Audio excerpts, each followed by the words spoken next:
미국 정부가 제공한 얀센 백신 101만 명분이 내일 새벽 국내에 도착할 예정인데요. 이제부터 아스트라제네카와 화이자에 이어서 얀센과 모더나까지 4종류의 코로나19 백신을 접종할 수 있게 됐습니다. 이 중에 나는 어떤 백신을 언제 맞게 되는 걸까? 이게 가장 궁금하실 텐데요. 김아영 기자가 자세히 설명해 드리겠습니다. 먼저 4가지 백신들의 특징 잠깐 살펴볼까요? 화이자와 모더나는 mRNA 방식으로 예방 효과가 90%가 넘고 아스트라제네카와 얀센은 바이러스 벡터 방식으로 60%대의 효과를 보입니다. 60%대면 효과가 떨어지는 거 아닌가 생각하실 수 있지만 임상시험 결과에서 나온 수치고요. 실제 접종에서는 항체 형성에 필요한 충분한 효과가 검증됐으니 안심하고 맞으셔도 됩니다. 4종류의 백신은 3, 4분기에 집중적으로 들어옵니다. 아스트라제네카는 1,110만 여회분, 화이자 백신은 5,900만 회분, 모더나 백신은 3,900만 회분, 그리고 얀센 백신도 600만 회분이 들어오는 건데요. 그러니까 7월부터는 접종량이 획기적으로 증가할 것으로 보입니다. 구체적으로 살펴볼까요? 일단 6월에는 60세 이상에 대해 아스트라제네카, 그리고 30세 미만 군인들에 대한 화이자 접종이 진행되고요. 여기에 30세 미만의 유치원, 어린이집, 초등학교 1, 2학년 교사와 돌봄 인력들이 접종을 받습니다. 또 얀센 백신 100만 명분도 6월 안에 접종이 끝납니다. 3분기가 시작되는 7월에는 유치원과 어린이집, 초중고등학교 교사, 그리고 수능을 앞둔 고3 학생들이 화이자와 모더나 백신을 맞는데요. 이렇게 되면 상반기부터 진행된 고령층, 사회 필수 인력에 대한 접종이 모두 끝납니다. 그리고 7월부터 50대를 시작으로 나머지 대다수 국민들에 대한 접종이 본격적으로 시작되는 겁니다. 이때 4종류의 백신 중 어느 백신을 맞을지 선택할 수는 없습니다. 다만 이 교차 접종이 이루어질 가능성이 있습니다. 1차와 2차에 서로 다른 백신을 맞을 수도 있다는 건데요. 스페인과 독일 등에서 1차에 아스트라제네카, 2차에 화이자를 접종했더니 면역 효과가 뛰어났다는 연구 결과가 나왔고 캐나다에선 이런 식의 교차 접종을 곧 허용할 걸로 보이거든요. 우리 정부도 시험에 들어갔는데요. 들어보시죠.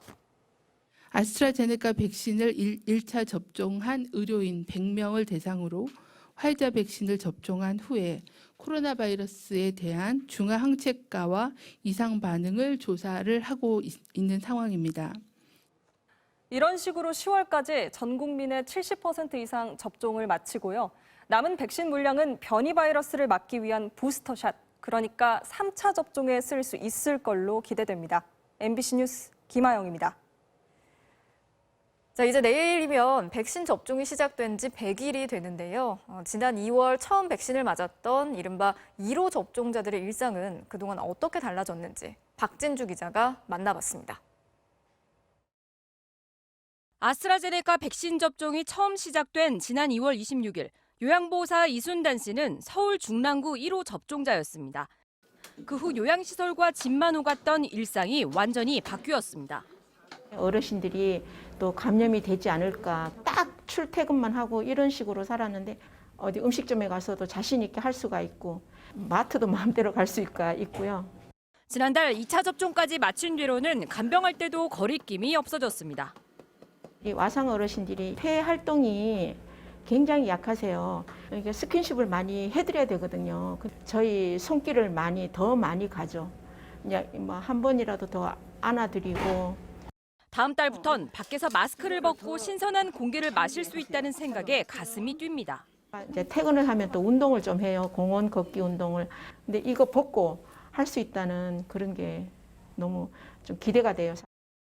국립중앙의료원에서 코로나19 환자를 돌보는 간호사 조한나 씨. 백신을 맞기 전 감염 위험 때문에 늘 불안했습니다. 환자 체액이나 이런 비말에 접촉되는 확률이 훨씬 높거든요. 식사부터 배설까지 저희가 가도를 해드려야 돼서 불안감 그때 말도 없이 컸었고. 하지만 지금은 걱정이 크게 줄었습니다. 면역을 가지고 있다고 생각하기 때문에 훨씬 안심하고 있고요.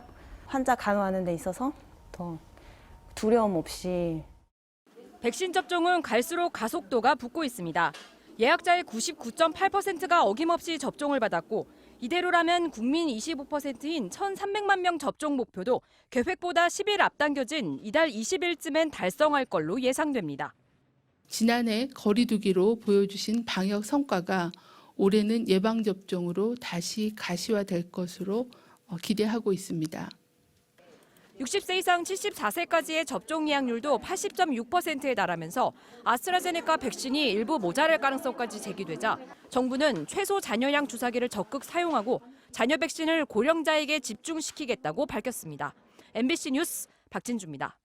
이 주말 캠핑장 예약하는 번거로움 덜기 위해서 일부 지역이 무료 캠핑장을 마련했는데 마치 자기 것인 양 몇 날 며칠 텐트를 걷지 않는 이른바 이 텐트 알박기가 극성입니다. 김태욱 기자가 현장 취재했습니다. 대전 서구 갑천 상류에 있는 상보안 캠핑장.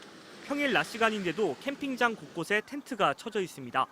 그런데 단단히 고정된 텐트 입구는 잠겨 있고 캠핑객은 찾을 수가 없습니다. 계세요. 다른 텐트에서도 인기척이 느껴지질 않습니다. 마치 자기 땅인 양 텐트만 설치해두고 오랫동안 걷어가지 않는 이른바 텐트 알박기를 하고 있는 겁니다. 무료인데다 숙박에 제한이 없다는 점을 악용했습니다. 이런 얌체 캠핑족들 탓에 정작 주말을 맞아 캠핑장을 찾은 시민들은 빈자리를 찾기가 어렵습니다. 감당 못하고 어떤 때는 우리가 봐도 너무한다 싶은 생각이 들어. 저를 웬만한 건 자기들이 가져가야 되는데. 하천이 바로 앞에 보이는 이른바 명당 자리에는 카라반과 천막, 텐트를 연결해 버젓이 집처럼 꾸며놓은 곳도 있습니다. 낚싯대를 비롯해 가재 도구, 취사 장비, 그리고 음식물 쓰레기까지 캠핑장에 그대로 방치돼 있습니다. 카라반 갖다 놓고 이렇게 하는 사람들, 천막 치는 사람들 있잖아요. 텐트 치는 사람들이 좀 불편해요. 주말 되면 꽉 차요. 민원이 쏟아지면서 지자체 공무원들이 단속에 나서야 할 정도입니다. 주인 없는 텐트를 찾아 계곡장을 붙입니다.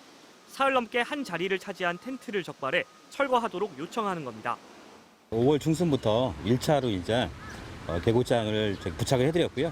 지금 오늘은 2차로 6월 6일까지 계곡장을 좀 부착하고 그 이후까지는 하시게 되면 저희가 강제 철거를 하는 걸로.